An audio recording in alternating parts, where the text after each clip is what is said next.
பிரியமானவர்களே, இயேசுவின் நாமத்தில் உங்களை வாழ்த்துகிறேன். நல்லா இருக்கீங்களா? சந்தோஷமா இருக்கீங்களா? ஒரு புதிய மாதத்தின் 2வது நாளுக்குள்ள வந்திருக்கிறோம். இந்த நாள் ஆண்டவர் எனக்கு என்ன வசனம் வைத்திருக்கிறார் அப்படின்றீங்களா? 1 தெசலோனிக்கேயர் 5ஆம் அதிகாரம் 23ஆம் வசனம், சமாதானத்தின் தேவன் தாமே உங்களை முற்றிலும் பரிசுத்தமாக்குவாராக. முற்றிலும் பரிசுத்தம், முற்றிலும் பரிசுத்தம். சிலருடைய வாழ்க்கையில் ஒரு பகுதியில் பரிசுத்தம் இருக்கும், இன்னொரு பகுதியில் பரிசுத்தமாய் இருக்க மாட்டாங்க. வீட்டுக்குள்ளே ரொம்ப பரிசுத்தமாக இருப்பாங்க, வெளியில் போனால் அவ்வளோதான். அல்லது தாங்க இருக்கிற பகுதியில் தெரிந்த மக்கள் மத்தியில் பரிசுத்தமாக இருப்பாங்க, தெரியாத இடத்துக்கு போனால் இஷ்டப்படி இருப்பாங்க. அப்படி இல்லை, முற்றிலும் பரிசுத்தம் நம்முடைய வாழ்க்கையின் எல்லா பகுதியிலும். இந்த வசனம் சொல்லுறது நம்முடைய ஆவி, ஆத்மா, சரீரம். ஒரு மனிதனுக்குள்ளே 3 பகுதி இருக்குது. வெளியிலே பார்க்கிறது சரீரம் மாத்திரம்தான். உள்ளுக்குள்ளே நம்ம ஆத்மா இருக்கிறது, ஆவி இருக்கிறது.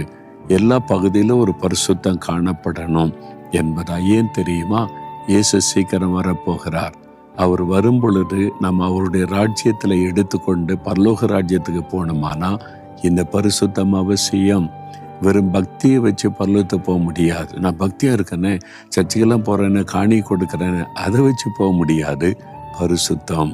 அப்போ நம்முடைய கண்ணின் பார்வையிலே பரிசுத்தம், சிந்தனையிலே பரிசுத்தம், பேச்சிலே பரிசுத்தம், வாழ்க்கையிலே பரிசுத்தம், குடும்பத்துக்குள்ளே பரிசுத்தம், பிஸ்னஸிலே பரிசுத்தம், வேலையிலே பரிசுத்தம், எல்லாத்திலையும் பரிசுத்தம். இப்படியெல்லாம் வாழ முடியுமாங்க அப்படின்னா, முதல்ல நீங்கள் விரும்பணும். நான் முற்றிலும் பரிசுத்தமாக இருக்கணும். இயேசு கிறிஸ்து வரும்போது பரலோக ராஜ்யத்துக்குள்ளே நான் பிரவேசிக்கணும், அந்த முற்றிலும் பரிசுத்தமாக இருக்குன்னு விரும்பணும். 2வது, அவர் நம்மை பரிசுத்தமாக்குகிற தேவன். நம்முடைய சொந்த பலத்தினால் பரிசுத்தமாய் வாழ முடியாது. விசுவாசிக்கணும், அவர் என்னை முற்றிலும் பரிசுத்தமாக்குகிற தேவன். உங்களை அழைத்தவர் உண்மை உள்ளவர், அவர் அப்படியே செய்வார் என்று அடுத்த வசனம் சொல்லுது. அவர் நம்மை பரிசுத்தப்படுத்துவார். அதை விசுவாசிங்க, அவரை சார்ந்து கொள்ளுங்க.